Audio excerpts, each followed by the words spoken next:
Morning. Good morning. I'm gonna go on mute and play around with my camera.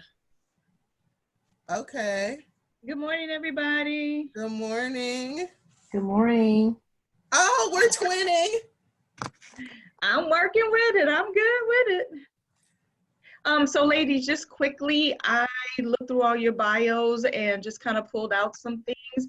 And I am certainly glad to honor you all with there's some 3 themes that all of you all have. So I can't wait to introduce you all. So smooches, let's do this. And I, in turn, am excited to introduce you, ma'am. Cassandra, you got your hair cut or you just curly today? Got it cut. It's cute. Thank you. Thank you.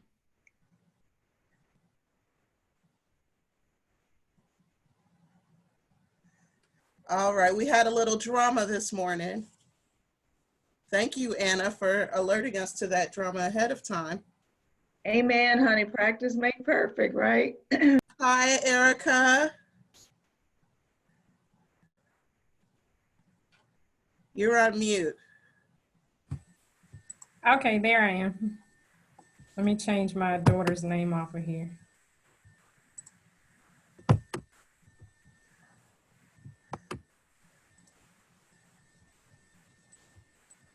Oh, snap. Okay, hold on. How do I change that?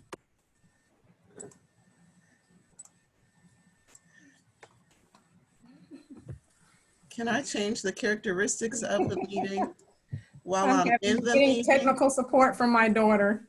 What's your full name? Yes, please.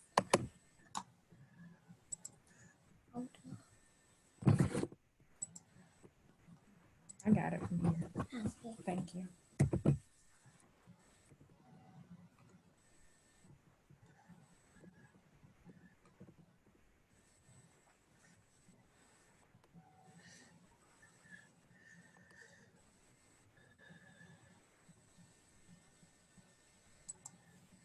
I cannot.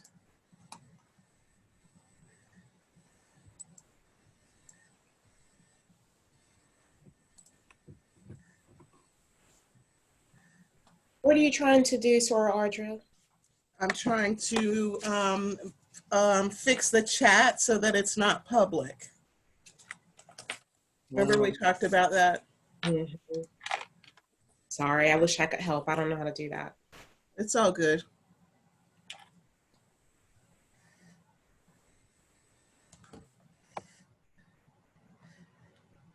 Okay, is a dust cloud really coming?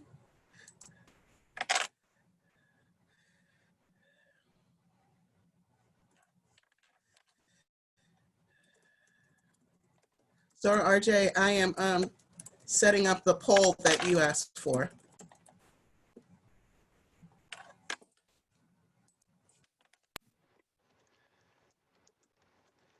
Thank you.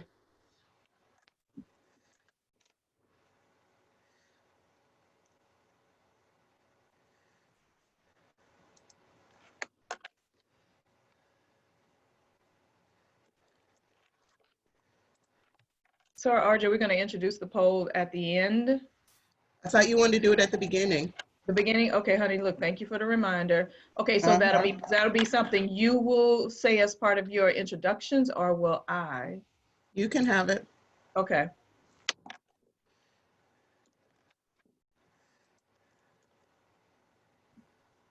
I'm running to grab water. FYI, be right back. Okay. And so we're just opening it up with letting them put in the words of how they see grief. And I'm sorry, you might have to remind me right quick. I'm putting a list of words in the poll, and when you Yes. ask how people are feeling, like when you get ready to ask the question, you just tell me and I'll pull up the poll. Okay, perfect. Okay.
Source, can you see or hear me? We Yeah, can you do kind of both. dark though. Do you have a light in front of your computer or in front of you so we can see your lovely face? Because you're so pretty. Well, haha, where's the, I'm actually online on the phone with my computer technology guy. So I pray to God I don't in and out on this one. I've been on the line with him for about 30 minutes. Okay, can you close your blinds? Yeah. Glad I got some bottoms on. So can you guys see me now?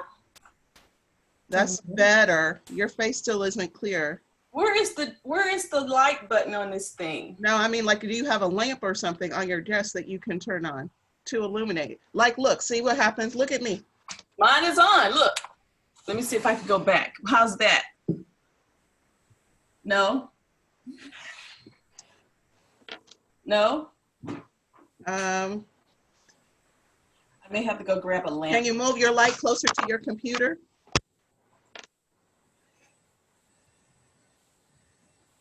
Still can't see me that well?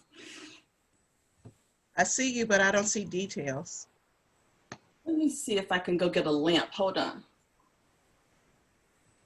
Sir, are you still there? Yes, I am. So kind of on the desktop, can you yes, for let me connect to it. On the desktop? Yeah, there should be like a set thing coming up or doing. Okay, I see it. Okay, I'm gonna step away for just a second.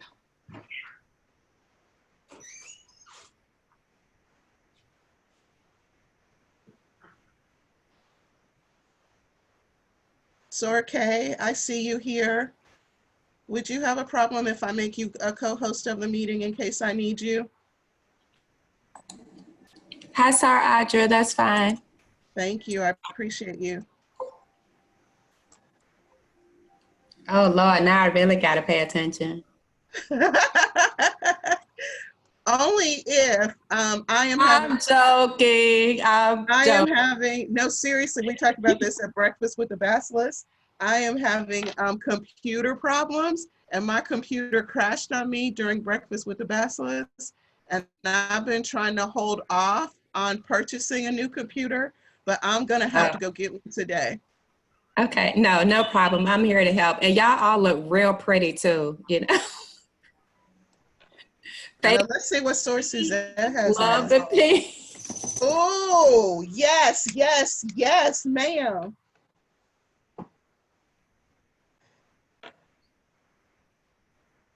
I love it. I love it. You guys look so pretty. Thank you, Sorors.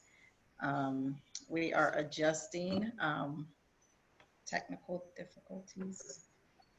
So I can see all of you. You look great. You sound great. Sir Erica, I see you with the hair piece. I see you there.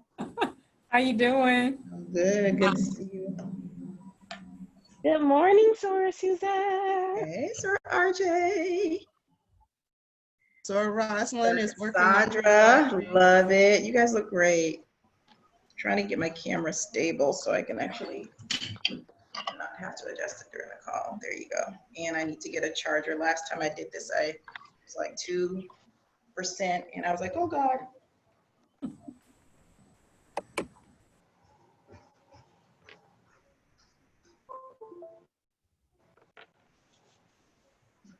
Tara, just an ahead of time. Sometimes my computer will freeze, but it will just, do what it's doing and keep it moving like anything else. But the devil is a lie, and we're here to talk. Hallelujah. And I also find that if you join by your phone, if your computer freezes, you are still able to talk. So just know that if you're having problems, maybe just join by phone, and you can do that in the lower left-hand corner. And that way you will still be able to talk. They may not see you, but you will still be able to talk.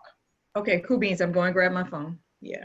Okay, hold on. Got a lot going on. Okay. Lord Jesus, help us. Help me. Source, thank you for joining, and bear with us. We're getting set up. We have 4 minutes to go before we kick off. Oh, am I on? Oh.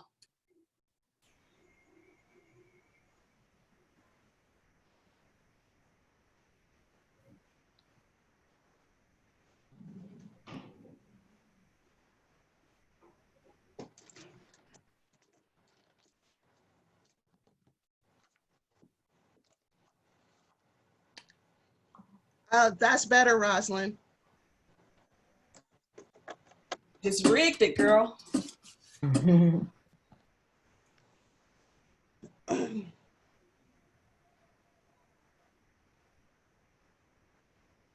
I think we can just, at the beginning, Sor Anna, just let people know if there are technical difficulties, don't panic, it happens, it's Zoom, hang on, just because there will be technical difficulties, it's just how it is. Yep. And just kind of put that out there at the beginning. And I'm going to post a note in the chat that if anyone knows anyone trying to get in, what the new credentials are so they can just share it with them. I have posted it all over Facebook everywhere I put it.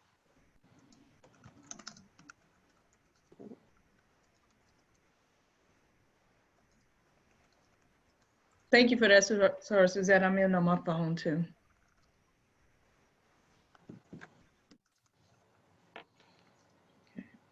Get it right so I can share it.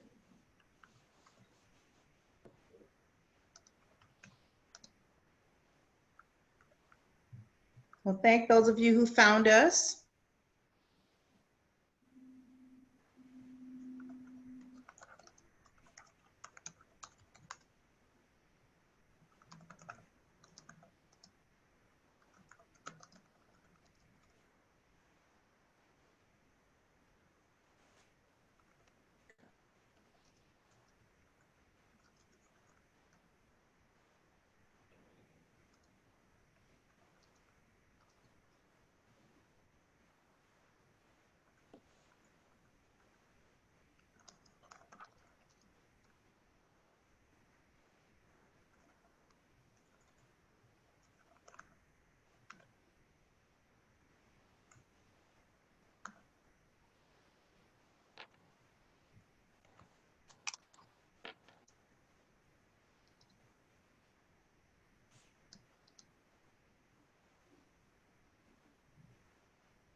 Fantastic. I love it. I love it. I see a lot of folks still joining.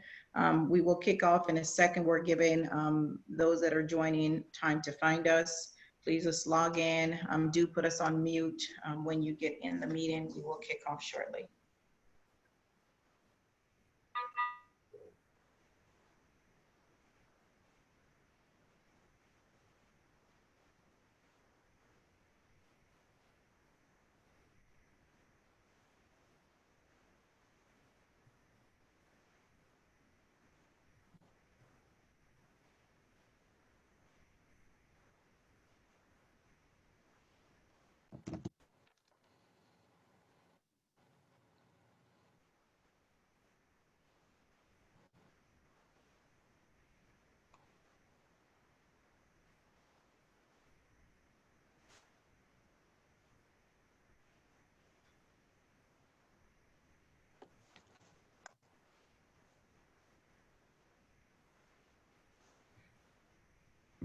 And Mrs. Audra Brown Ward, I'll stand on your cue when you want to begin. It is 12:01, so let's start. Fantastic.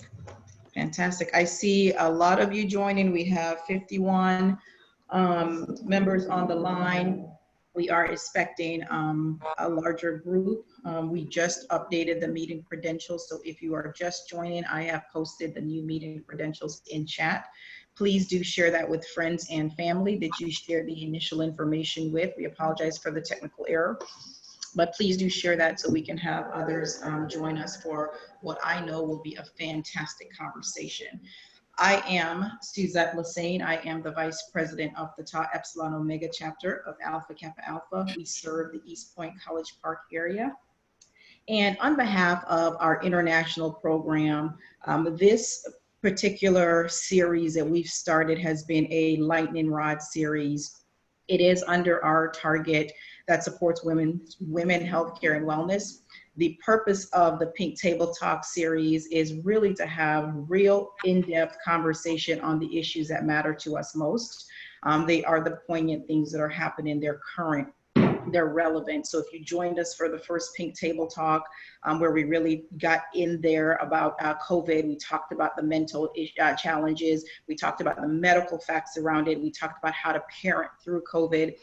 So today we are going to have an awesome discussion around this Pink Table Talk series. And the table talk is around grief. We're in this together. With that, I want to turn it over to the president of Tau Epsilon Omega, Mrs. Audra Brown Ward, and she will take you through the introductions. Thank you. Thank you, Ms. Lassane.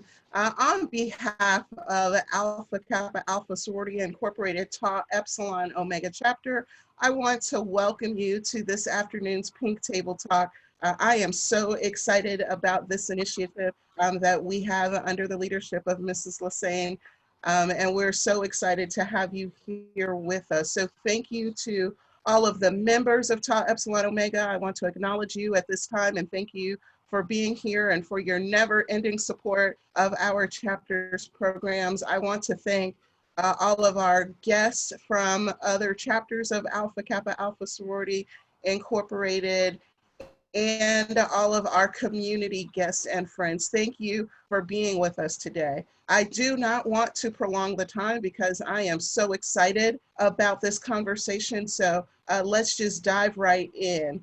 I want to introduce you to the moderator of this conversation, Dr. Anna L. Green. Anna is an educator, mentor, and scholar by choice.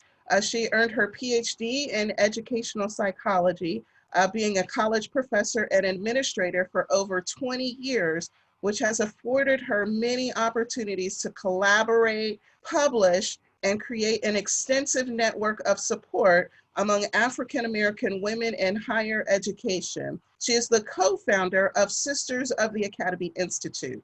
For the last 10 years, she has been a servant leader within various nonprofit organizations that focus on the personal and professional development of high school and college students. Anna is a proud member of Alpha Kappa Alpha Sorority Incorporated, Tau Epsilon Omega Chapter, and she serves the East Point and College Park communities with passion. Her motto is visualize opportunities, not obstacles. It is my pleasure and my honor to introduce you to my sorority sister, Dr. Anna L. Green. Greetings, everyone, and happy Saturday. Thank you all for taking the time out to join us. You will be enriched. And thank you, Ms. Ward, for giving me that introduction and allowing me this opportunity and platform to serve all who are listening under my voice. I have the same pleasure of introducing you all to some panelists who you will be uplifted by and will be enriched, and we'll be able to actually share in some dialogue. Before I get started, I want to, as always, as many of us has been on Zoom meetings and calls, please allow and be patient for the technology differences or difficulties or whatever you may be experiencing as we discuss. Please feel free to take notes. Please have the opportunity to engage in us even afterwards as we may be sharing our personal contact. We'll also introduce you to a poll that will get started shortly after I introduce all of the panelists. So again, this is to enrich you, to enlarge in your viewpoint, and to just know that we are in this together. There is connections to be shared. And with that, in introducing the panelists, you will notice, as I have noticed from these phenomenal women, that there's a theme. There's a theme around faith, there's a theme around entrepreneurship, and there's a theme around service. So ladies, I want to thank you all in advance for what you're doing, what you will continue to do, and how your heart leads you to be service. I'll first introduce you to our speaker, Minister Rosalind Kaur. Minister Rosalind Kaur has been a vessel in the kingdom of God for over 25 years. Her first sermon was called The Power of a Praying Woman. She has been selected by her pastor to be a collaborative preaching team at her church. which she facilitates and spearheads domestic violence initiative known as Hope for Hurting. She also has various outreach opportunities that she has shared diligently as far as South Africa, as well as locally with shelters for homeless women, children, and survivors of domestic violence. She has taken on these skills to also be the founder and president of SOTE, Salt of the Earth, which is a nonprofit organization that serves as a pillar of hope, encouragement, and restoration for the broken and hurt women. Minister Kaur leaves us with this as part of her journey and tribulations that she's endured and overcome, that her personal testament is that God is a healer, a deliverer, and a restorer. Welcome, Minister Kaur. Next, I will introduce you to Ms. Cassandra McKibbins Dallas. She is a full-time video editor for DeKalb County government and runs her own video production and multimedia company. In her degree of being fine arts, a bachelor's degree in theater, she used this talent to become a production director and radio personality.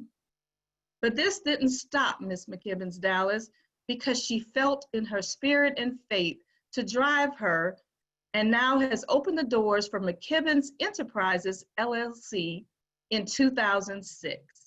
She has been blessed with the 20 years of this type of entrepreneurship and career path that has touched many people in different industries, such as the music, church, production services, which include a few clients: Universal Records, Tyler Perry Stage Productions, the Trumpet Awards Foundation, Lionsgate's Film, Keith Sweat, CeCe Winans, BET Television, and a few more. In her free time, she enjoys family and friends, as well as the ministry of fine arts at her home church. She's also found time to be the part owner of a women's organization called the Bag Lady Experience, LLC, which helps us all as women to remove the negative baggage in our lives. She's also a creator of 2 Pain to Poetry, a series of poetry. Let's welcome Ms. McKibbins Dallas. Next, I'll introduce you to Lady Erica Raquel Robinson. Lady Erica Raquel Robinson is sometimes labeled as mild-mannered, but she relishes in her quiet strength from the refuge of 1 Peter, chapter 5, verse 6 of the New King James Version of the Bible, which says, "Therefore, humble yourselves under the mighty hand of God, that he may exalt you in due time." And this has driven Lady Robinson in her career path from earning degrees in political science with a minor in elementary education, as well as exploring a master's in business, which she ultimately wants to be an entrepreneur and serve in the community as holding and opening local clothing closets for students with their uniform dress code, as well as for the homeless. She also engages in service in the community by volunteering at the Country Gardens Assisted Living Facility, where she takes the time to pamper the young women there. Lady Robinson is the proud wife of Reverend Dr. William Holmes Robinson and has 2 children, a son named Winton and a daughter named Kaylin. Her favorite scripture is Philippians chapter 4, verse 13, which says, "I can do all things through Christ who strengthens me." Let's welcome Lady Robinson. And finally, I'll be introducing you to Dr. Rashana Johnson Verwain, also known to us all throughout the community and beyond as Dr. RJ. She's a licensed clinical psychologist and the founder of Standard of Care Psychological Services, LLC, here in Atlanta. She brings the balance of science, practicality, wit, humor to the common diseases of depression, anxiety, and trauma. She uses assessments and treatments to serve in these areas and want to make sure that this is relatable to all of us through the field of neuroscience. Dr. RJ is a proud alumna of North Carolina A&T and holds her doctorate in clinical psychology from Georgia School of Professional Psychology. Dr. RJ has extended her expertise for the Lifetime series of Killer Kids and on several episodes of For My Man on TV1. She also finds time to host the Wednesday Wellness for KPRS Hot 103 Jams in Kansas City. She is a certified Zumba instructor and passionate about teaching the importance of the mind, body, and spirit connection that relates to all of us as total fitness. Dr. RJ continues her arm of expertise within the community by offering us a unique impact of the stress that we all experience, particularly as women, by publishing a book entitled Stress, Lies, and Vacancy, the Self-Care Guide to Refill Your Empty Vessel. Dr. Verrain lives by the mission that heals one woman at a time. She shares her life with a loving husband and has 2 children. Her favorite quote is, "Self-care isn't selfish. You cannot serve from an empty vessel." Everyone, please join me in welcoming these panelists. And as I stated, let's be uplifted by what they have to say, driven by the questions that I will propose, and give them the opportunity to share their wealth of knowledge and heart for service. We will now present the poll that Ms. Audra Ward will assist with, and feel encouraged, and feel the opportunity to engage in that poll. Thank you, Ms. Ward. As we set the tone for this conversation, we know that grief can be defined in many ways. It can be felt in many ways. And we would like to hear from these experts. We'd like to hear from these heartfelt panelists. Can you all first define to us what is grief or loss? And then what types of stages are there that we can help manage ourselves through? I will start with Dr. RJ, Minister Kaur next, Ms. Cassandra McKibbins Dallas, and then Lady Raquel last. Thank you. Good afternoon, everybody. Thank you so much for joining us. I know that grief is a really difficult thing to talk about, but it's something that all of us will experience in some manner in life. So it's really important to address. It's important to figure out how to navigate it. And I guess my definition for grief would be your natural reaction to loss. Grief is something that occurs in many different ways. There is no right or wrong way to grieve. It's your personal, natural reaction to any type of loss.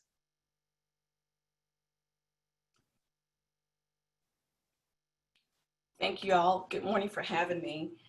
When I think about the word grief, along with Dr. RJ, a lot of times we tend to think of grief as something related to death or death of a loved one, but in fact, it can appear as a reaction to many different types of loss. For me, grief is a natural reaction or response. It's a heaviness. It's a weightiness of experiencing the loss or the inability to produce. And I say inability to produce because I think about Hannah. Hannah grieved. Hannah didn't lose anything, but Hannah was unable to produce a child, so she grieved. So that is also a form of grieving having the inability or not having the ability to produce. And coming from a personal experience currently right now, I am in the stage of grieving because I lost my father this year from COVID-19 in April.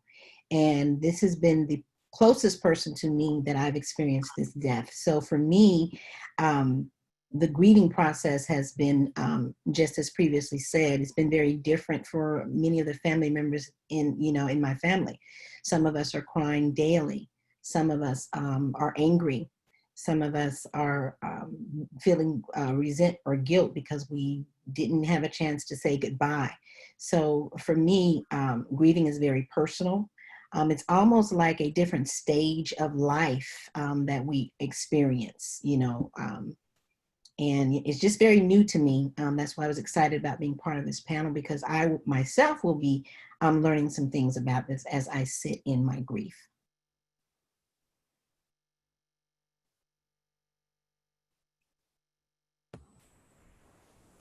Good afternoon, everyone.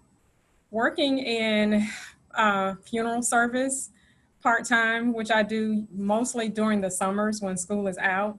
But for me, or dealing with grief for people that I serve in funeral service, it's an outlet. It's a emotional, a physical, it's a process. And everyone that is dealing with grief, it's a process, and you have to just take it individually, however the person feels that they need to grieve. Is, there's no set way to grieve.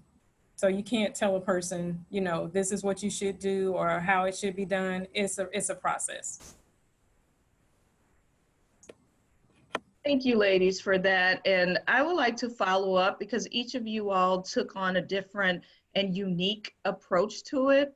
But that also makes us think about what are symptoms of grief? So how do I even know I'm grieving? I understand loss.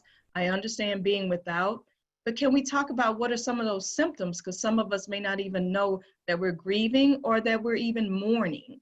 So can we talk about some of those symptoms from your expertise or experiences? And I'll let you choose to whom would like to start.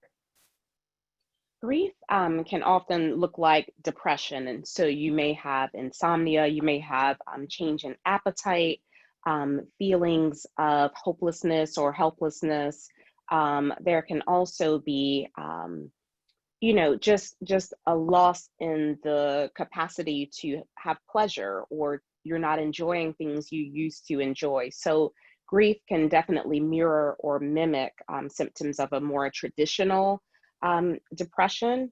And it's very important to be able to distinguish the difference between the two.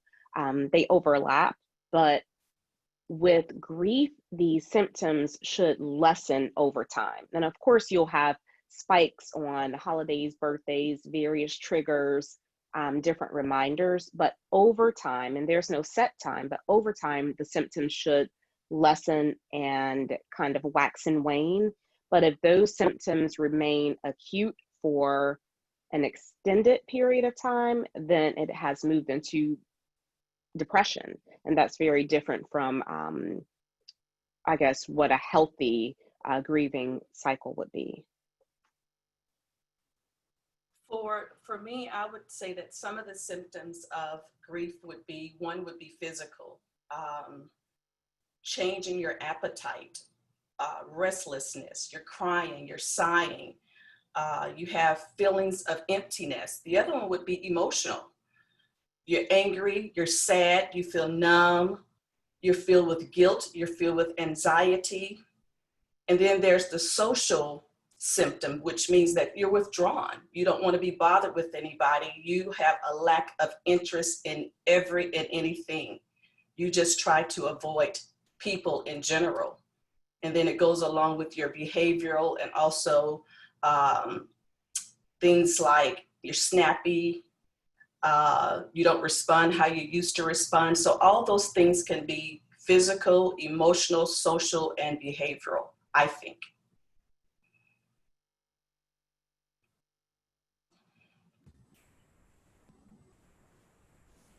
Also, when people are dealing with grief, there can be some forms of actual denial, and that can be a part of it, dealing with the COVID-19, because you're not able to fully grieve like that you would normally do. You're able to receive support from family and friends, and because of the pandemic, people aren't allowed to, social.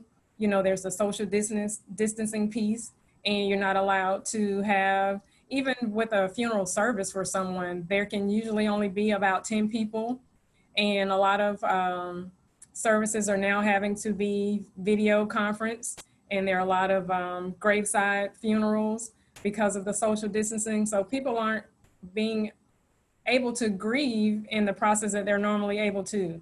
So there's denial, there is an aspect of depression because of the not being able to grieve properly.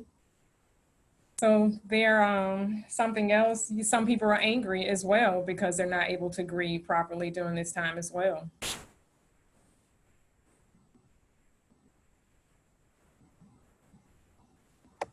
Yeah. So let's talk about, how do we manage that? Can you share from your expertise, from what you might have done, but particularly, how do we do two things? How do we support each other in this time? And how do I support myself? Because if I'm still withdrawn, if I'm still managing this on my own and not ready to seek assistance, I like to know, what are some things I can be doing for myself? So can we talk a little bit about support and what that looks like? What does it feel like in this time around two things: support for others and support for ourselves? And I'd like to hear from everyone on the panel, please. Well, I'll start since we've been kind of going in order. It is very difficult to figure out how to support a loved one or a friend during times of grief. And so I say, just find your own way to express love. If you have a relationship with someone, you know enough about them, you know enough about yourself, how you can just give whatever it is you're able to give. For it may be a text, it may be a phone call, it may be just sitting with them, it could be sending them their favorite food. Whatever it is your natural relationship is, continue those things when you're supporting them during this process of grief. Another thing is to listen. Just listen. Sometimes, the grieving person may want to sit in silence, or they may want to talk about memories. Often when someone is grieving, they can't talk about memories of their loved one with someone else who's grieving, because they may not want to hear it. They may not be in the space to be able to talk about it. So you can sort of be that just supportive person where they can say whatever it is they like to say. Don't just ask if you need anything. Just do it. Do whatever it is on your heart to do at that time, and be very, very careful about comparisons. We've all experienced some type of grief, but no one grief is like the other.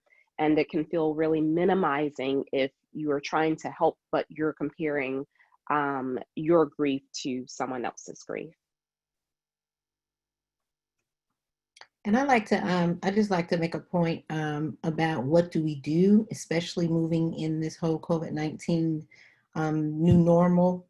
To me, it seems like it slows down the grieving process a little bit, because as stated, the funerals aren't natural. Being able to comfort one another is not as natural as it should be.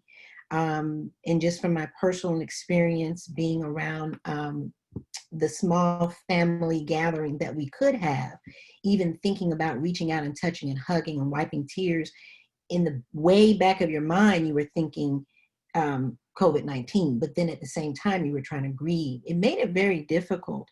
And I think this is the time when you had to pull out all your stops, when you had to really reach out on a phone call, really write a letter or send a sympathy card or send a note, really send emails. You really had to really dig deep to support people who lost loved ones, because you can't physically touch them and be right there by their side. So you really had to really go deep and really showing your support for them, sending them things. And like you said before, Dr. RJ, not saying what can I do, just do it. I had a lot of people who just out of the woodworks just was pouring me with love, with letters and emails and text messages. And that to me really helped me. So I think that that's what we can do in this time, really kind of go back to the basics, writing a letter to someone, picking up the phone call and calling them. I think that's what we can do. And I concur with that with both you and Dr. RJ.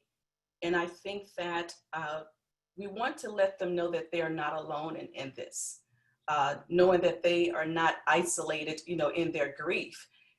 Offer the support, like you said. What can I do to help? And I think that one of the greatest things that we could do is have the ministry of quiet presence. Sometimes the best thing you can do or say is nothing. Sometimes they just want you there. They just want a shoulder to cry on. They just want to listen. I'm reminded about Job. When Job was grieving, his friends asked him questions. They placed blame on why he was grieving. It made Job feel even worse. So I think that just sitting there in your quietness, allowing that person to speak or not speak or cry would be very good support for others that are grieving as well.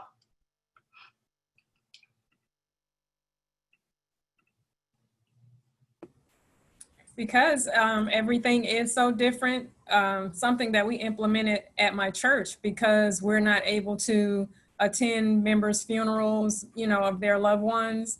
I selected a group of women from our women's ministry, and we've been going out to individuals' homes, and we have signs that we had printed, and I tie a red heart balloon on their mailbox, and we'll ring the doorbell, and we just stand back and tell them, we love you, we miss you, we're supporting you in your time of grief. But we tie a red heart balloon on the mailbox, and we just hold up signs saying, that the church loves them and we miss them. And we have had so much positive feedback. I've received so many thank you cards from the families. But, some have had family members that passed away from COVID-19, other just family members that have passed away. And normally, being a first lady, I would have attended the service, even gone by to their house for a repast or something. But because of the pandemic, we haven't been able to do that. But we have been doing drive-bys, tying the balloons and holding up the signs, letting them know that we're there for them during this process.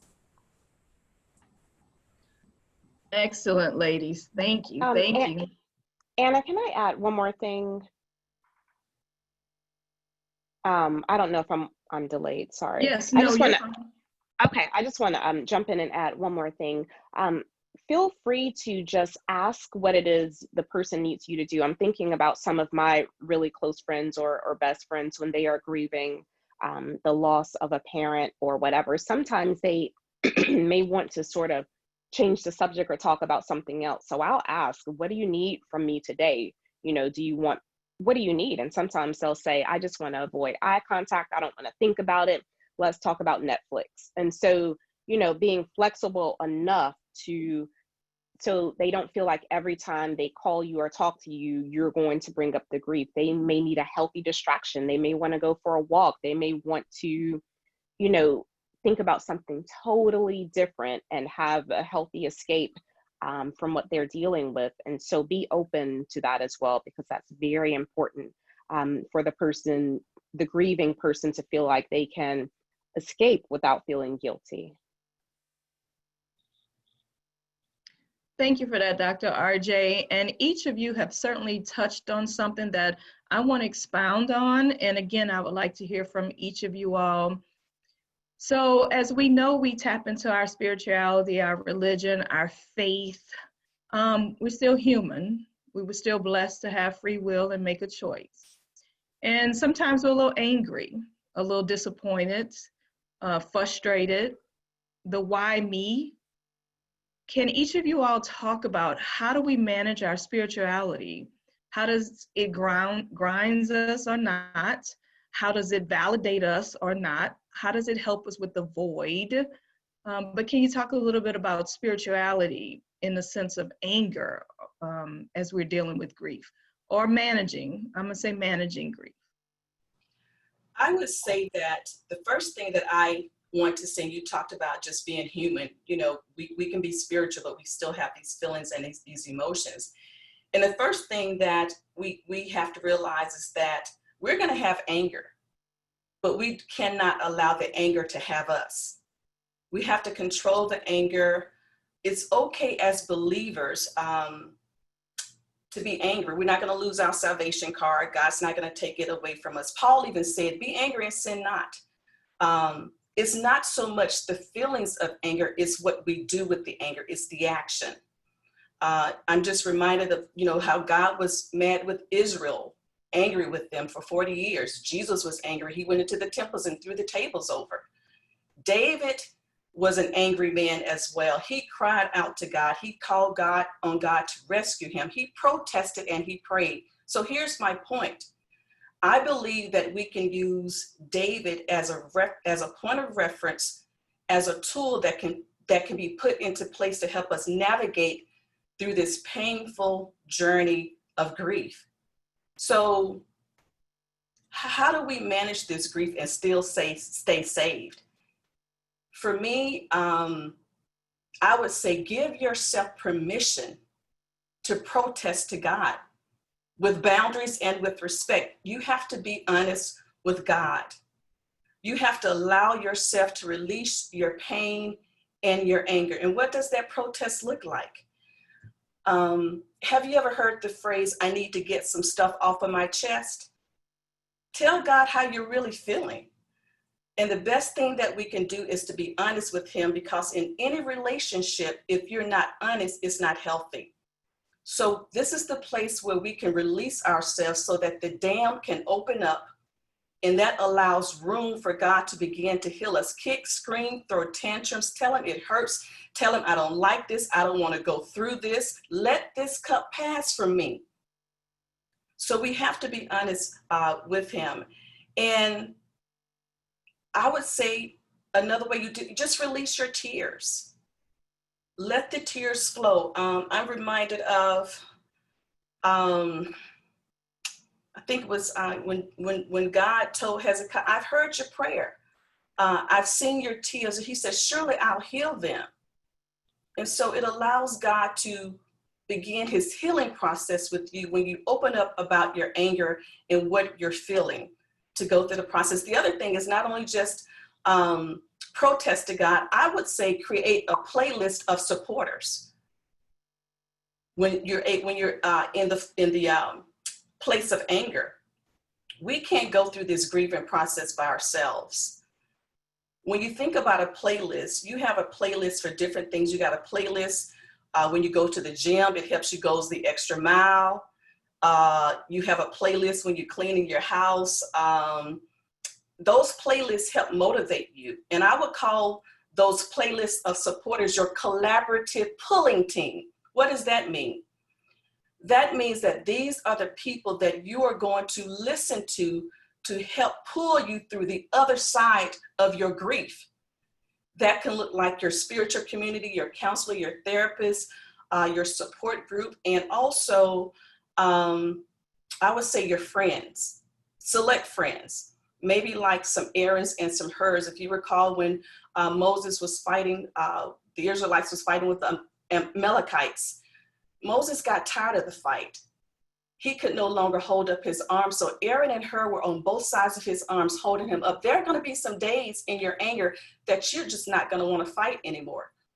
So you're going to have that playlist that you can call upon, that you can listen to, so that they could be your strength in your anger. It's okay not to be okay to use your playlist of supporters.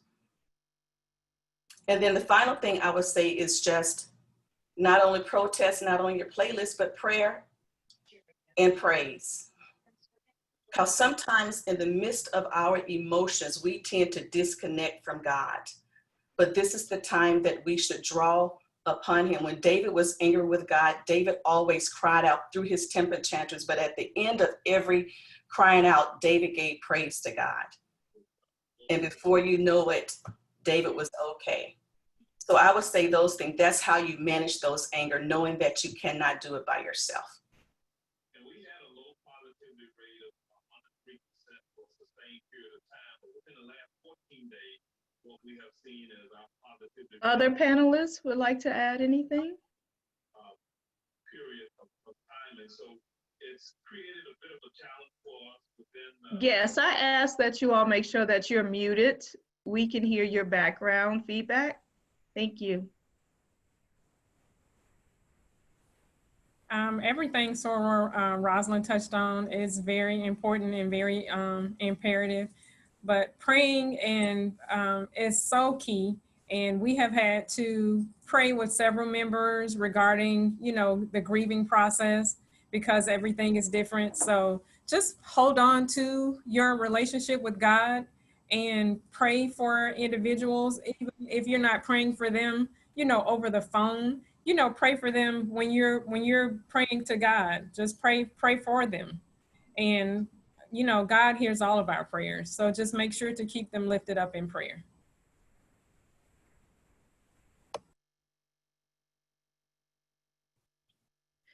So you all had the opportunity to engage in a poll earlier. I would like for us to bring that up and let's see what some of your comments were. So the question was, how are you currently feeling? Some of the choices we provided were angry, empty, numb, resentful, sad, frustrated, relieved, guilty, and disappointed. Frustrated was our highest. So we're hoping that with some of the management tips, the coping skills, the conversations, the relatedness, that we're all connected, that we're all in this together, that we can lessen some of that frustration from the conversations and give you some things to move on with, not to forget, but to actually engage in. Anger was up there as a fairly high number. Disappointment was a fairly high number. So we get it, we understand. And even sadness. This has affected all of us, either from the distancing of knowing a loved one, a friend, but this has certainly has added to us grieving for several periods of time for ourselves and for others. So thank you for engaging in the poll. Thank you for sharing your thoughts. And this is certainly about what you will possibly need. I'd like to kind of turn our conversation now into hope. I'd like to know, what do the panelists see or define or offer? And even some of our guests, if you have questions, you can privately chat Audra Ward or Suzette Lassane with questions, and we will take those shortly. Again, you can have questions to Suzette Lassane in a private chat or Audra Ward, and we certainly welcome that dialogue. But panelists, can we talk about hope? You all have instilled in us some things that we can do to manage, to support, to be prayer warriors, to be a playlist of supporters. But I would like us to use the word hope at this time and lead us into what does that look like or could feel like for such a time as this. When we are thinking about grief from a psychological perspective, generally what we say to our clients, our patients, is that the goal of this process is to remember your loved one in love and not in pain. So this remembrance will always be there, and eventually the hope is that all of your thoughts will be love related. So you're remembering, you know, their favorite food, and you're remembering the legacy they've left. You're remembering, you know, a song or things that they like, instead of the intense pain that occurs at the very beginning. And so I think we can feel hopeful in knowing that, no, you're not going to forget, and your life will never be the same. And the goal is to figure out ways to be flexible and have a new normal. I know we're all sick of that word, but finding out ways to reconcile with this new way of being, because it is possible. You will have a new way of being, you will see life in a different way, and it doesn't have to be out of a place of pain permanently. I think for me, hope has been the future. And I'm sure everybody says this about their relatives and their loved ones, but I think that I had the greatest father ever to walk the face of this earth. And I know that his legacy and his life is left behind in us and in the many people that he touched. So I always look at what is it that he left behind for us to do. And I thank God that he was present in my 50 years of my life. So I look at the good things that I was able to receive from my father. And I'm sure all who have lost a loved one look at the good things that they had to share with their loved ones. And that's what we have to hold on to. So what can I do now that I am still alive here on this earth? What can I do to make a difference in this world? And I always tell people, sometimes we have to learn how to live when someone else dies, because we start thinking now, what can I do? Or I need to do better and I need to do this, when we should always be thinking that way anyway. So that's what I kind of hang on to now, the future. For the little ones that will become adults, what can I do? What can I deposit seeds into them? What positive things I can say? Because that's what my father did. And I don't want to waste any more time, any more years sitting back saying what I should have done. And I just do it now. And I also look into my mother's face to say that, you know, I lost my father. I still have my mother here. Let me share these moments with her and not take those moments for granted. So that's the hope that I'm holding on to, is the future and what it looks like and how to move through that.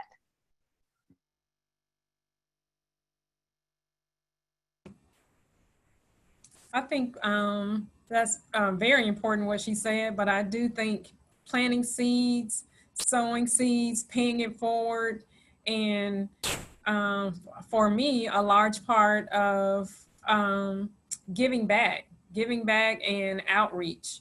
Anything that I feel that I am doing to help someone else. So even with the grieving process, if you can do anything, you know, for someone, sowing seeds, paying it forward, and letting them know, you know, I know that you have lost a loved one, you know, remember the good times, but just know that there is still life in you and there are other things that you can do to support, you know, family members and to keep the person's memory alive as well. And I agree with that, especially about the future part. Knowing that you will be able to move on, that there is hope that this won't last always. I know it's a cliche, but it won't last always, because grief is temporary. And God is a God that who wants to heal your grief. So there is hope in that. And not only that, it's the faith, not only your future, but your faith as well. That you have a faith in God, knowing that he's still with you, that he still has plans for you, that there's still life in you, and there's still work for you to do. And here's the other thing, is that God will use what you are going through to help somebody else down the road. So there's a blessing in the grief that you're going through right now. He does not waste anything that you go through. So know that yes, it's hard. Know that yes, it's painful. Know that yes, it hurts. The Bible says that he bottles up all of our tears. All of our tears. He doesn't forget about us. And he will use those tears down the road. So we have to remember that the feelings of grief are just temporary.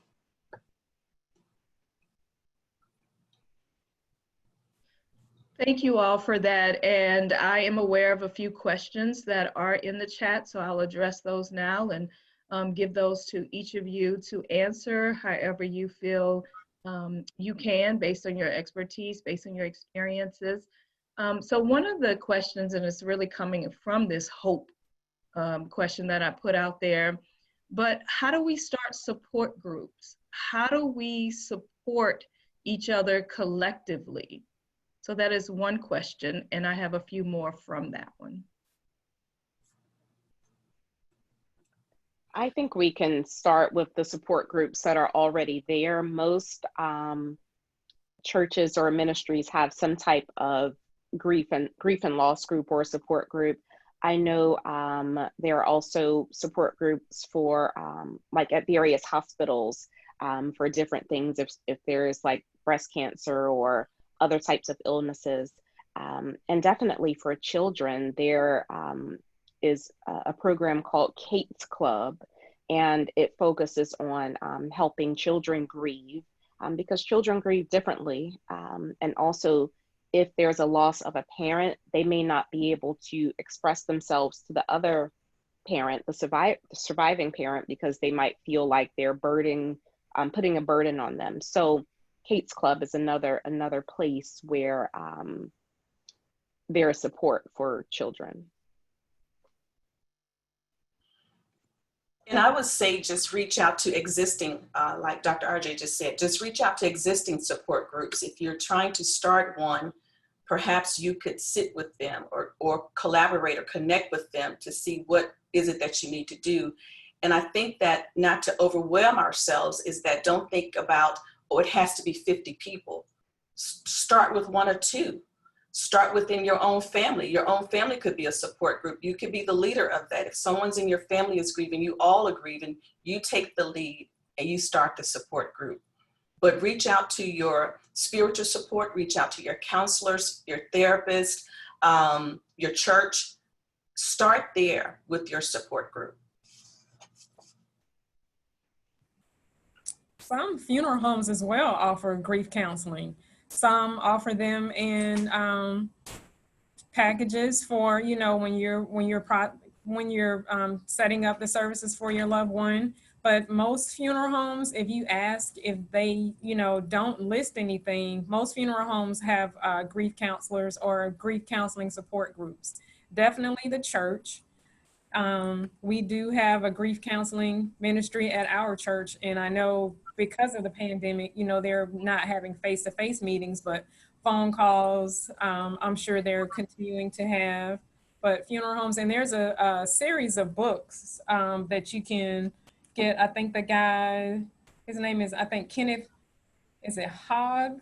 But he has A Time to Grieve, Experiencing Grief, Finding Hope and Healing, Rebuilding and Remembering. So he has a series of books. You can look those up on the internet and, you know, just to read at home if you're not able to find a support group. One of the things that, I'm sorry. One thing I want to say, there's also one that I know that we use as a reference at our church is called sharegrief.com. And on that particular website, you can actually join a group there virtually as well. So it's called sharegrief.com. Griefshare.com.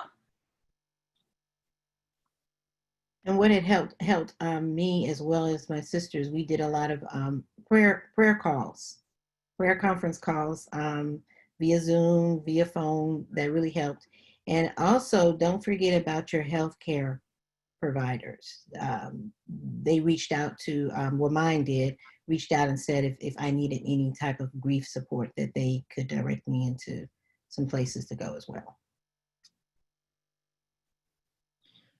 Thank you, ladies. These are excellent. And I also want to continue to build on these questions that's being received because they're related. So I am combining them around particular themes and certainly hope to address all of your concerns, all of your questions, and to know that your voice is heard and that your heart is felt. The next question kind of leads us from a support group, but to caregivers. So how do we support caregivers? How do we assist them with this grieving? What would a caregiver, him or herself, do as they're grieving and managing this, but they're the caregiver? I think that the saying that you're on a plane, you have to put on your mask first before you can help anyone else. I'm reminded of Jesus, how he used to steal away And you have to find the time to be selfish and still in a way, to kind of regroup, to kind of refocus. And a lot of times, me being a caregiver for my parents, you feel guilty that you're not there all the time. You feel guilty that you can't be there. But what happened to me is that because I didn't sit down, because I kept running, because I didn't take the time to breathe, God set me down in the form of sickness so that I had to rest, so that I had to take care of myself. So we have to listen to our bodies. Even though I knew that my body was tired, I was drained, I was headachy, I kept moving. So I think that the first thing is that we have to pay attention to our body. What is our body telling us? So that we do not feel the weight of being a caregiver, because eventually then somebody's gonna have to take care of you. So release the guilt that I gotta be there. It was painful for me to know that I couldn't be there every weekend in Birmingham to go help my mom. But now I know that she was okay when I didn't go down there every weekend. So we have to take care of ourselves, take a walk in the park, disconnect from people, disconnect from, I had to do it a couple of days. I just don't want to talk to anybody right now. I just had to refocus on my own health and my own sanity. It's okay. Give yourself permission to disconnect.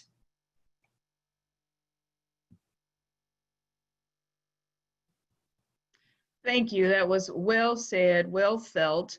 And I just want to extend, not necessarily in a question, but extend that we must recognize our triggers. So as Minister Core said, we must know what trigger us. If we're caring for someone else's grief, what causes us grief? We must know that if our trigger is around being sad, around any type of loss we've experienced, then this is not the time for me to support you. And that's okay. It's not anything to be embarrassed about. It's not anything to feel frustrated about or feel angry about or just feel like you're letting that person down. Again, we all have our own separate triggers, and it's our friendships, it's our sisterhood, it's our community, it's our faith, it's our God-given talents to recognize that in each other and to respect that space. So we certainly don't want anyone to leave this conversation feeling guilty for nothing, feeling a void that if it exists, it will be filled positively and not at the extent of us thinking that we disappointed someone or we let someone down or we let our own selves down. And I think you have to be honest about it as well. You have to have those people on your playlist that you can be extremely vulnerable and say, this is how I'm feeling. I'm tired. I don't feel like going today. I don't even feel like taking care of anybody today. I'm just tired. I need somebody to pour into me. And so when you have that support system, you'll come to find that it's okay, because we all need outlets. We all need vents. We all need places where we kind of, regurgitate our pain and regurgitate our emotions. So be sure that you have an outlet, because if you don't let it out, it will fester inside of you, and sooner or later it will explode.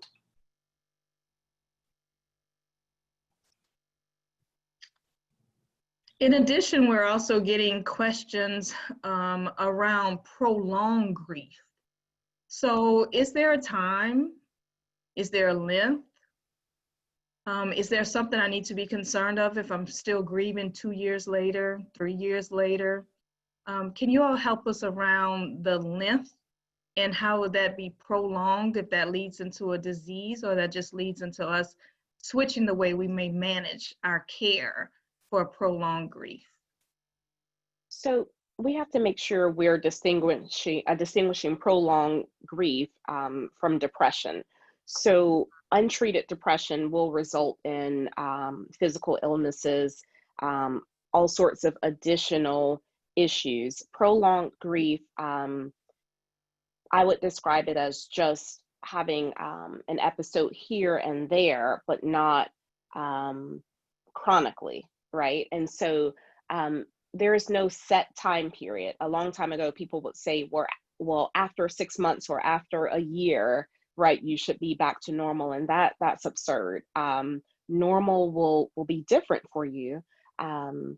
But prolonged grief should look like, it should not look like you're in the bed every single day for 3 months. Like, that's an issue.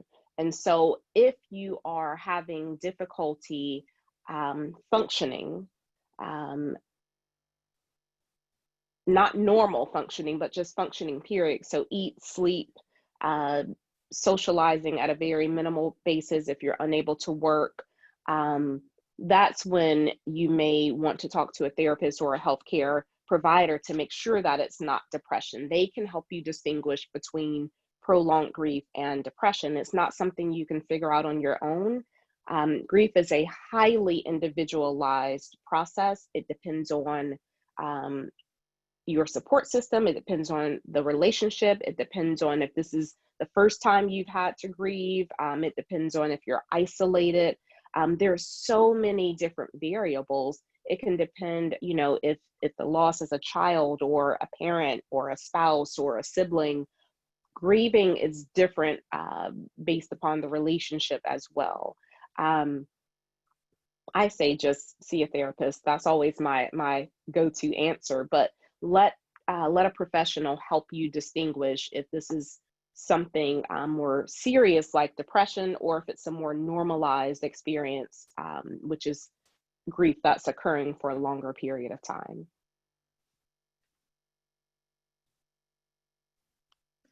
Thank you.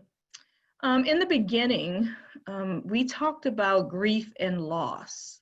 We talked about being without. We talked about changes that occurred that we can still grieve over. One of the questions was around job loss. And how do we manage having to deal with that as a loss in the midst of still grieving, or in the midst of being a support, or in the midst of needing support? So can you all talk about job loss as a form of grief, and how do we manage that in the midst of our daily lives?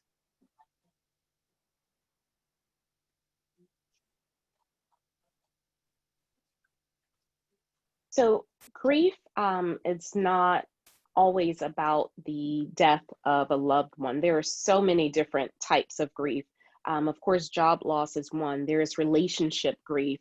There's the grief about life not being the same, about not being able to go on vacation or create certain memories with your family.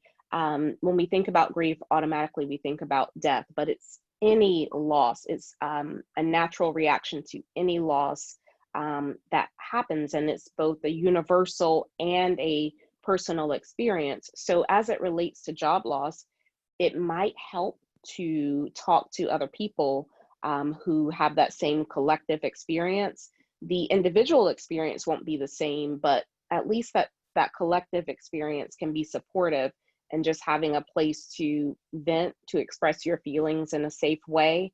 Job loss is definitely something that people grieve about. It's normal to grieve about it. It's not selfish to grieve about it. And so definitely getting support from others who have had the same experience is helpful. And again, I think that it's when you talk about grief, again, it's a loss. And grief stems from the absence of presence, the absence of power, and the absence of possession. Jobs, pets, divorce, your children are moving away. Those things that you no longer have, the 3 or 4 mentioned things. So the premise is the same. You reach out for support. Don't deny it. Be honest about it.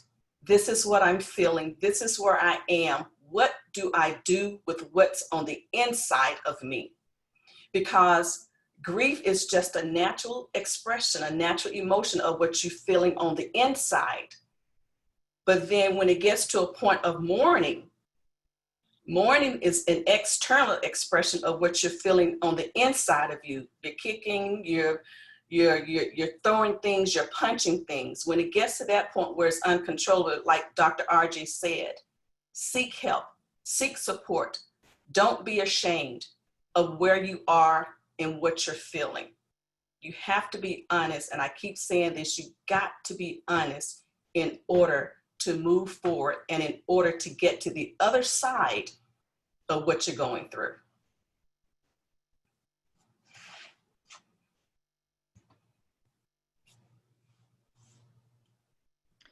We talked quite a bit about transitions, about understanding how to manage, understanding how to just kind of sit in a healthy space for whatever that may look like for us.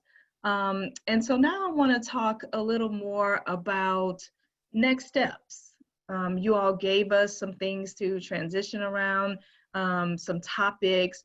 But I would just like to lead us into, and again, we're still welcoming questions from our audience, so thank you for your engagement. But just literally, let's lift it into next steps. Like, where do we go from here? How do I go from here? You have embedded in us some information. I'm still hurting, and that's real. But where do I go from here? Or what does going somewhere would look like and feel like for me? Well, to speak on an experience of being a business owner for, wow, for almost 15 years, the one great thing about this quarantine and being at home is reinvention. And it's a great time to reinvent, start something new. And you kind of have to look at the silver lining in the clouds and say that, okay, so if I got laid off, I got furloughed, my department is changing. I don't know what the new norm is going to look like. Not sure if my job is even going to be there. I think it's now time to, now is the time when you're still quiet at home. You're able to kind of reevaluate what a new career could look like, a reboot of who you are and what you enjoy doing, turning a hobby into, a money-making venture. So I think moving forward is kind of just starting something new.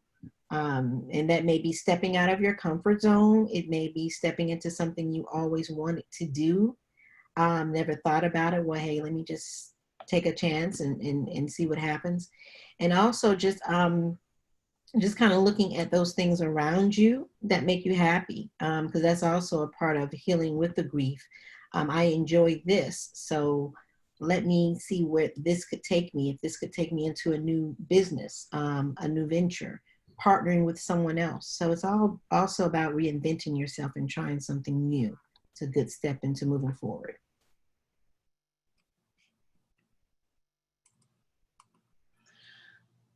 I would say, in a loving way, don't allow yourself to wallow too long. Yes, you go through the process of healing, but at some point, you have to choose to live again. You have to make a conscious decision to heal. You have to do the work to choose to heal. This is the time to remember that you can start where you are. You have to recognize that life goes on and it's not going to happen overnight. I know we wish it would. There's no magical pill. There's no prescriptions that says I'm going to take this pill and in 7 days I'm going to be over what I'm feeling or what I'm facing. Even though we may have our support group, we have our playlist, we got all these other things, but there's going to come a time where you got to sit and come to yourself and say, I don't want to sit here any longer. I'm ready to live my life and I'm ready to move on. It's not to say that you're discounting your loss or you're no longer thinking about your loss. You're just managing the loss. And so I think that the critical part is that we have to decide that we want to heal. It's going to get tough, but you got to do the internal and external work to heal. That's how you begin your new normal and you move on.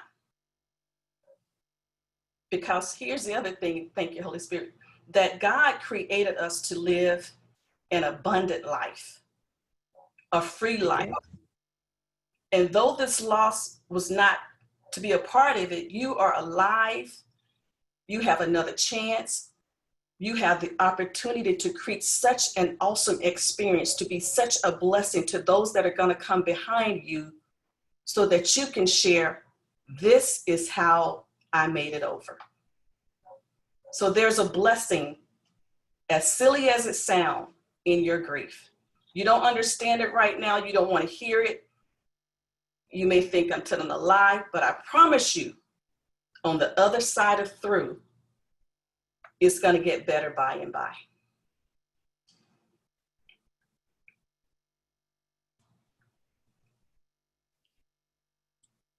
Ladies, you each have preached a word to us today. As the moderator of this conversation, I am filled. And as my cup runneth over, I just want to continue to pour into each of you and to receive the questions that we have, to just ensure that we are in this together, that we're not an island, we're not supposed to be, we're not meant to be. This is a time for us to stand. This is a time for us to kneel. This is a time for us to ask. This is a time for us to recognize various forms of grief, various forms of loss. Do we go to the Word? Do we go to our families? Do we go to our friends? Do we just go to ourselves, into our quiet space, to whatever our playlist is, to the creativity of something new, to that book I've always wanted to read and I didn't, to that poetry I always wanted to create but I didn't, to the sense of, what do I need in this space of uncertainty? What do I require in this space of certainty? What is my faith as opposed to my fear? When will I get a praise report? So I'm saying all of this certainly as feeling this as the moderator, but feeling this as Anna, feeling this as a woman of God who suffered loss, feeling this as an opportunity to add a voice to someone who may be silent for whatever reason, and to just let this be an experience that we've shared, but we have not discontinued. Let this be a time that we value, but make it valuable to others. So as you have heard with the experts, as the experts have felt the loss themselves, let's continue these conversations in our families, in our communities, in our churches. Let's ensure that although we all experience grief, that we do it as a part of healing, as a part of hope. And so I just ask one last question for each of the panelists to address for us. And then again, I still welcome any other conversations, anything else that our guests need as part of this conversation. But my last question to you all, in this moderated sense of each of you receiving a question, I'd like to know, what do each of you do for self-care, for self-support? What do each of you do to heal yourselves? Thank you for being vulnerable, ladies. I think for me, I have the ability to let people know what I need. And I think it's okay to do that without fear. So I'm able to say, send me a bottle of wine. And I'm able to say, I just want to not talk about this, and I want to maybe, look at shoes, and I'm able to say, come sit with me and just be quiet, or leave me alone.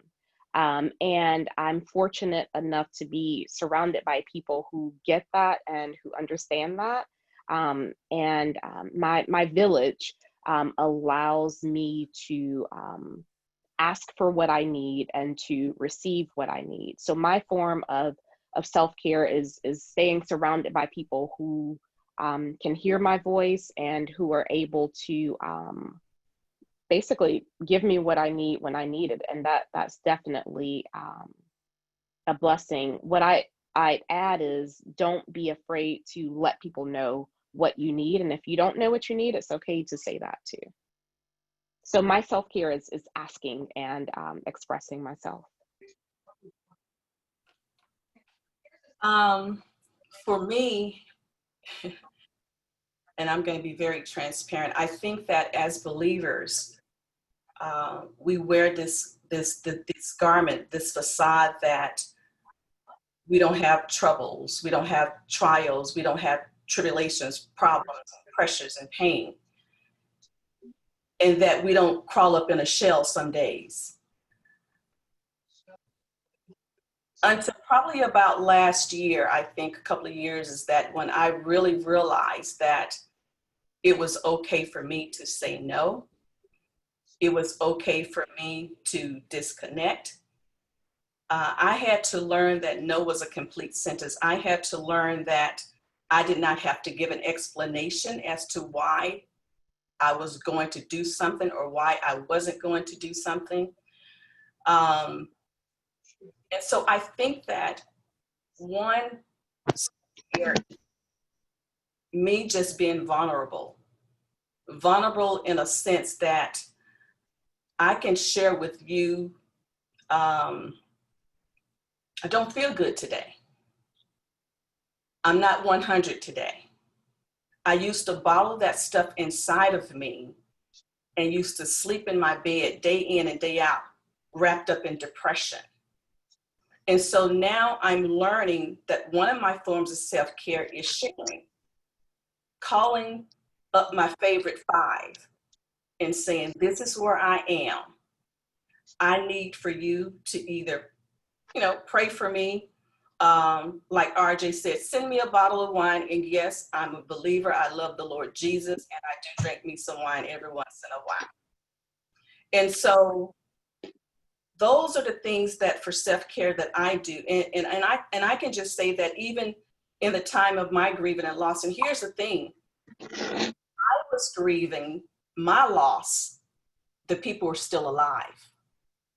It was my family, my siblings, my sisters, my brothers, because I went through a traumatic experience. So I was ousted out of the family. So I had to deal with that. That spiraled me into mourning and grieving and depression. So now how I do self-care is I'm honest now. I am living such a free life now that I found my voice. So my self-care is I finally found my voice and I'm finally free.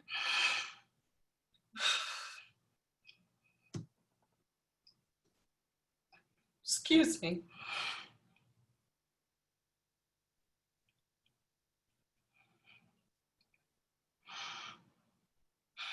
So you have to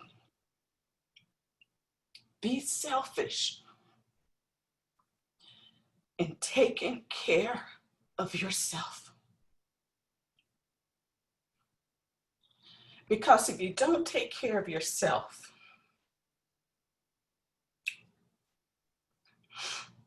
no one else will. So I just come to tell somebody that whatever you're facing, whatever the grief, whatever the loss, I promise you, if you keep the faith, if you stay connected to God, if you pray, it's going to be okay. You're gonna be okay. I'm sorry, guys.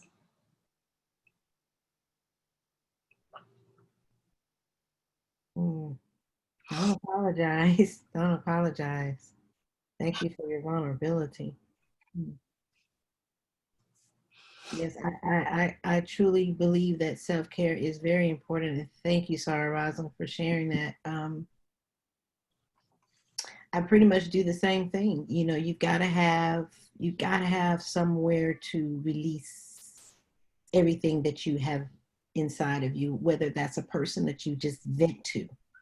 And I can definitely relate to that self-care and not learning how to say no. I mean, I think that that was my biggest thing is always being there for everybody and being available for them. When the phone rings, I'm picking it up, emails come, I'm answering them, and then there's no more time for me left. You've got to learn how to say no and not feel bad about it. I think that we do feel guilty sometimes when we can't always be there for everybody. And then when you turn around, who's there for you?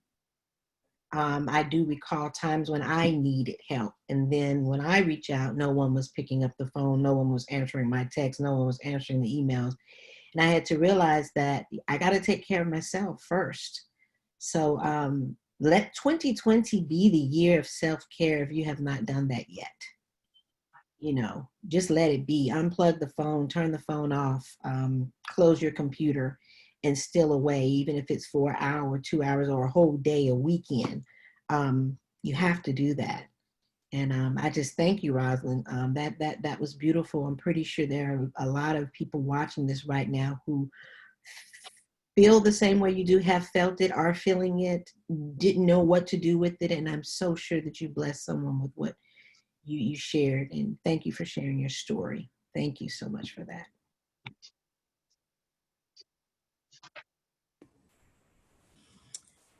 For me, because of my role as a support person to my spouse, you know, my husband is a pastor, my daughter, and I am a caregiver for my parents and sometimes my mother-in-law.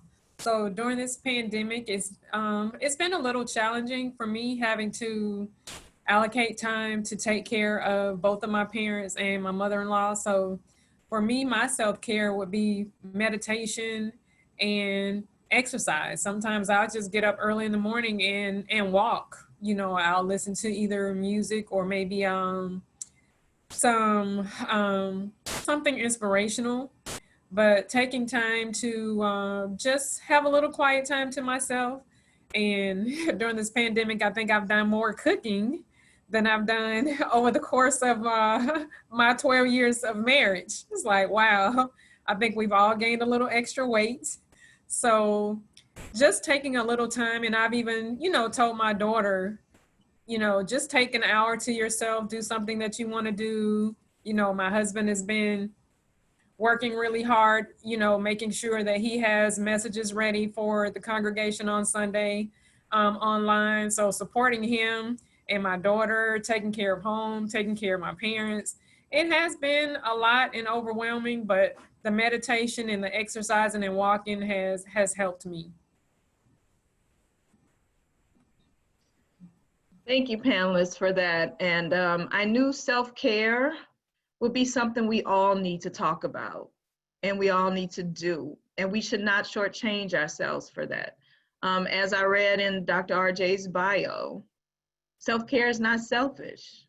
How can we feel others? How can we work with others if our vessel is empty? Self-care for me, I've been doing a lot more reading. I've been removing myself from TV and just really pouring into my spirit, into my soul, and doing those things that I know will enrich me, because as a psychologist, I too have to be there for my students, be there for others who trust me and what I do for them as well. And so what do I need? What fills me? And so some of that is reading. I do need to do more exercising. But I just welcome all those who are on this call to just really think about what is it that you need for your totality of your body. So what do I need to keep my head in the game, to keep my thoughts clear? What do I need to keep my heart open Again, real feelings, anger, frustration, we heard you. But then how do I leave space in my heart for joy, for happiness at such times as this? How do I digest the news that's around me? How do I decipher between when social media is enough, when I just need some positivity, and you have to remove yourself from that? So if you're going to lose something, you make sure you replace it. And then how do I move in a space that is trying to hold me back? So how do I force myself to be physically active, to be emotionally engaging, to be spiritually fed, and to be financially stable? We heard from someone earlier about a job loss. So if I'm needing to fill all these voids that I'm experiencing right now, where do I get it from? And then how do I position myself, present myself to where I'm okay? I may not be great. I may not be where I used to be, but I'm okay. And for today, that's just going to be good enough. For today, I'm going to be there. And I would also like for us all to think about, and perhaps the panelists want to answer this, how do I forgive myself?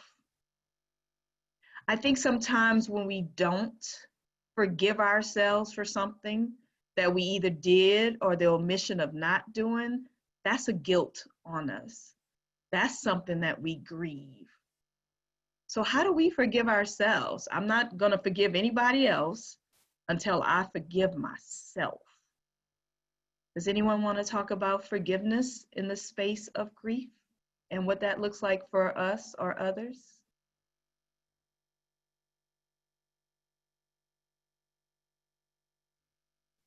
I think that just like everything else, it's a process.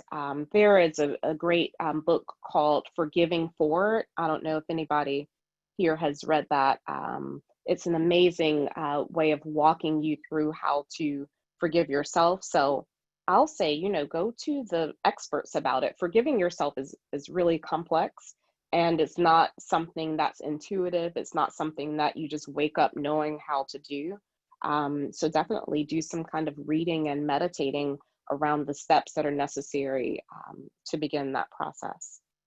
So I would definitely say start with reading and meditating.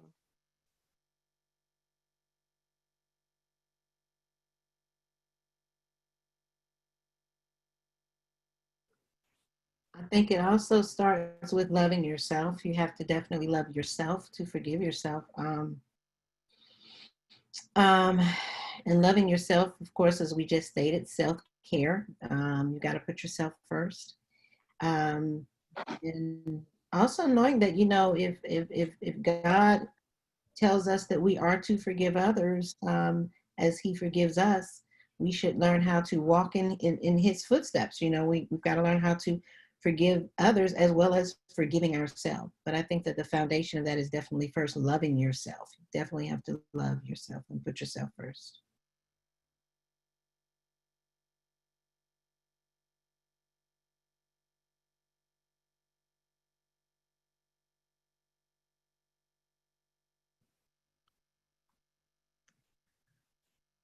Well, a lot has been covered.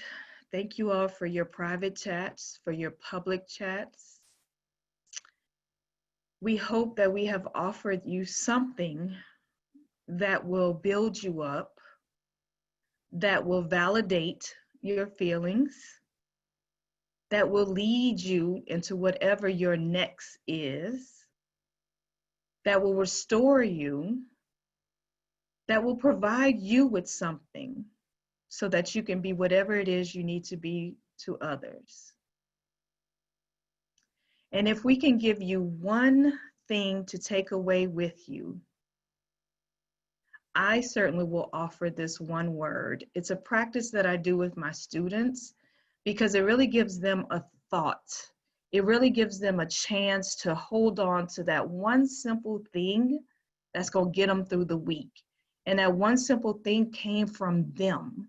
It came from them thinking about what is that one word that I can return to, that I can reflect on, that I can just be when there's nothing else to do. So I would like to offer that one word to you all. I'd ask each panelist to end with that one word. And then for all of our guests, think about that one word that you take from away with you. My one word is understanding. That comes from a place of safety.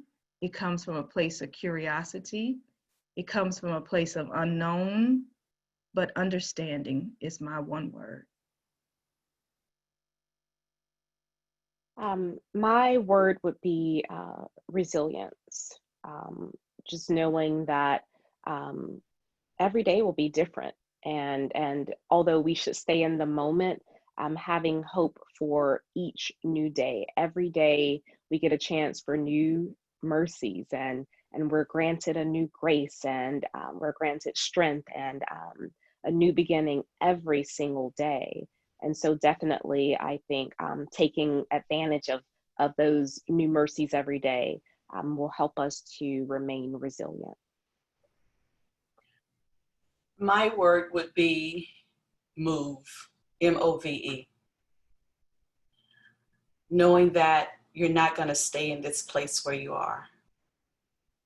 That in spite of everything that you're feeling, going through, experiencing, you got to move. Move your emotions, move your thought process, move your body, move towards your healing. Move. My word is hope, especially in the time that we're living in right now. Sometimes it looks a little bleak, but just know that there is hope, and that we will all get through this grief, this pandemic, the race relations that we're having, just everything.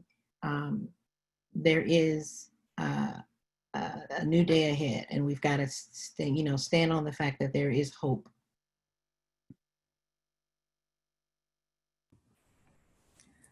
Mine is faith, and I'm going to take this from something that my husband says all the time. Faith is forwarding all issues to heaven. So my word is faith.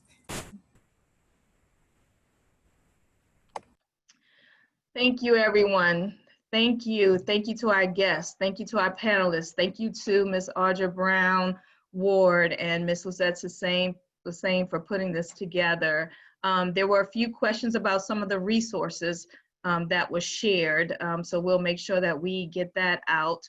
But one last thing would be, Dr. RJ, do you recall the book that you just mentioned about forgiveness? Can you repeat that for us, and someone can put that in the chat to everyone? I think Ms. Ward did it already, but could you repeat that? Forgiving for, I can't think of the author off the top of my head, but Ms. Ward listed the website, but it's called Forgiving for. So RJ is Bruce Hebel, H-E-B-L. And before, thank you. And before we all discontinue the call, we do have closing comments from Ms. Suzette Hussain, forgive me. And so we will welcome her to this time to close us out. Again, thank you, everyone. Thank you. Thank you so much. Understanding, resilience, move, hope, faith. These are powerful words. Let me just say, I don't know about anybody else, but I have been moved. I have been blessed by your words. We are all dealing with some form of grief. And to have you ladies share your time, your talent, your gift, your message, I am blessed to know you. Thank you for your transparency. Thank you for being wonderful members of the Tau Epsilon Omega chapter, and just continuing to bless this community with your words. To the attendees for the call, thank you for being vulnerable. These Pink Table Talk series don't work if you're not vulnerable and transparent, and if you don't bring your all. I think as women, and I would say African American women, we tend to harbor and hold, and we tend to fight everybody else's battle but our own. These talks, these conversations is a way for us to talk about the things that we hold inside. So thank you for allowing this to be what it is. I thank God for allowing it to even have dropped on our spirit. Thank you, Sir, Ms. R.J. Verwain, Dr. R.J. Verwain, for the name that we have just used, and it's been just an honor to have worked with the committee to put forward these talks. Thank you to the members of Tau Epsilon Omega who continue to support us in all the ideas that we do. Thank you, everyone, for joining us. We will be having another talk in July. We hope to see you then. Thank you to the spirit that has moved us today. So we thank you for showing up. We thank you for the engagement, and just be blessed today.